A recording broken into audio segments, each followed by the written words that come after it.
چین نے تبت کے علاقے میں دنیا کے سب سے بڑے ہائیڈرو پاور ڈیم کی تعمیر باقاعدہ طور پر شروع کر دی ہے۔ یہ ڈیم یارلونگ سانگپو دریا پر بنایا جا رہا ہے جو تبت سے ہوتے ہوئے بھارت کے علاقے اروناچل پردیش میں داخل ہوتا ہے، جہاں اس دریا کو بھارت میں برہما پترا کہا جاتا ہے۔ اس ڈیم کی تعمیر پر بھارت نے شدید تحفظات کا اظہار کیا ہے کیونکہ اس ڈیم کے بننے سے چین بھارت میں اس دریا کے ذریعے آنے والے پانی کا ایک بڑا حصہ روکنے کے قابل ہو جائے گا۔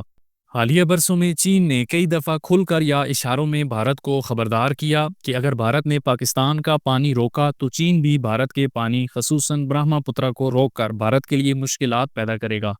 جب مئی میں 4 روزہ جنگ کے بعد بھارت نے پاکستان کے ساتھ سنتاس معاہدہ ختم کر کے پاکستان کا پانی روک لیا تھا تو چین کے معروف اسٹریٹجک ماہر وکٹر گاؤ نے بھارت کے ایک ٹی وی چینل کے ساتھ بات کرتے ہوئے کھلے عام بھارتی حکومت کو خبردار کیا تھا کہ اگر پاکستان کے پانی پر کوئی رکاوٹ ڈالی گئی تو چین خاموش نہیں رہے گا اور اس معاملے کو بہت سنجیدگی سے لے گا۔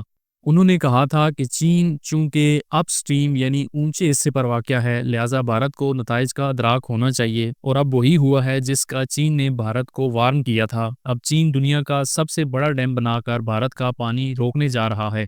اب بھارت جو آئے روز پاکستان کا پانی روکنے کی دھمکیاں دیتا ہے، اب اس کے لیے عملاً ایسا کر پانا ناممکن ہو جائے گا۔ جہاں تک اس ڈیم کا تعلق ہے تو یہ دنیا میں پایا جانے والا اب تک سب سے بڑا ہائیڈرو پاور ڈیم ہوگا جس کی بنانے کی لاگت 170 ارب امریکی ڈالر آئے گی۔ اس سے پہلے بھی جو دنیا کا سب سے بڑا ہائیڈرو پاور ڈیم ہے، تھری گورجیس ڈیم، وہ بھی چین میں ہی ہے، لیکن یہ جو اب نیا ڈیم بنایا جا رہا ہے یہ اس ڈیم سے بھی 3 گنا بڑا ہوگا۔ یہ 60,000 میگا واٹ بجلی پیدا کرنے کی صلاحیت رکھے گا۔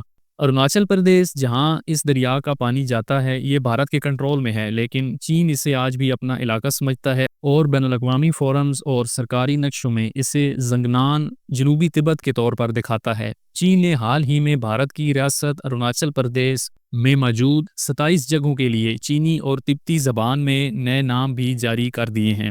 تو اس پورے معاملے سے ایک بات بہت واضح طور پر سامنے آتی ہے کہ پاکستان کی سلامتی اور استحکام چین کے لیے اب نہایت اہمیت کے حامل ہیں۔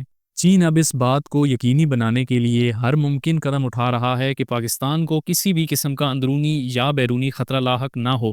یہ تعاون اب صرف دفاعی شعبے یا معیشت کے منصوبوں تک محدود نہیں رہا بلکہ اس سے کئی زیادہ آگے بڑھ چکا ہے۔ چین اب ہر اس ہاتھ کو روکے گا جو پاکستان کو کسی بھی میدان میں کمزور کرنے یا نقصان پہنچانے کی کوشش کرے گا۔ یہ اس بات کا ثبوت ہے کہ پاکستان اور چین کا مفاد اب مکمل طور پر ایک ہو چکا ہے۔ اگر پاکستان کو کسی سطح پر نقصان ہوتا ہے تو چین اسے براہ راست اپنا نقصان سمجھے گا۔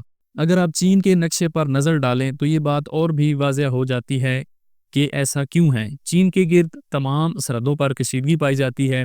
جاپان، تائیوان، امریکہ اور آسٹریلیا جیسے ممالک چین کے سمندر میں اسے گھیرے ہوئے ہیں اور امریکی بحری بیڑے بھی مسلسل وہاں پر گشت کرتے رہتے ہیں۔ ایک طرف بھارت جیسا دشمن ملک ہے جو چین کے لیے ایک مسلسل خطرہ بنا ہوا ہے۔ ایسے میں صرف پاکستان ہی ایک ایسا ملک ہے جس کے ساتھ چین کو ایک پرامن، دوستانہ اور اسٹریٹجک بارڈر حاصل ہے، ایک ایسا بارڈر جو چین کے لیے سکون اور اطمینان کا باعث ہے۔ لہٰذا چین کسی صورت نہیں چاہے گا کہ اس کی یہ واحد فرینڈلی سائٹ بھی غیر مستحکم ہو یا خطرے میں پڑ جائے۔ یہی وجہ ہے کہ چین نے پاکستان کو نہ صرف جدید جنگی ہتھیار فراہم کیے ہیں بلکہ اس کی مسلح افواج کو ہر سطح پر مضبوط کیا ہے۔ بھارت نے جب رافیل طیارے خریدے تو اس کے بعد ان کا مقابلہ کرنے کے لیے J-10C جیسے جدید لڑاکا طیارے دیے، ڈیفنس سسٹمز فراہم کیے اور میزائل ٹیکنالوجی میں بھی بھرپور تعاون کیا۔ اب اطلاعات کے مطابق چین دنیا کے جدید ترین اسٹیلتھ فائٹر جیٹ J-35 بھی پاکستان کو فراہم کرنے والا ہے اور کہا جا رہا ہے کہ آئندہ چند مہینوں میں یہ پاکستان کو مل جائیں گے۔ یہ سب اس بات کا ثبوت ہے کہ پاکستان اور چین کی دوستی اب روایتی سفارتی تعلقات سے کہیں بڑھ کر اسٹریٹجک شراکت داری کی شکل اختیار کر چکی ہے، جس میں ایک ملک دوسرے ملک کی سلامتی کو بھی اپنی سلامتی سمجھتا ہے۔ ویئرز، اس بارے میں آپ کی جو رائے ہے وہ کمنٹس میں ضرور آگاہ کریں۔ نیوز اور انالیسز میں اگر آپ انٹرسٹڈ ہیں تو چینل کو سبسکرائب کر دیں۔ ویڈیو دیکھنے کا شکریہ۔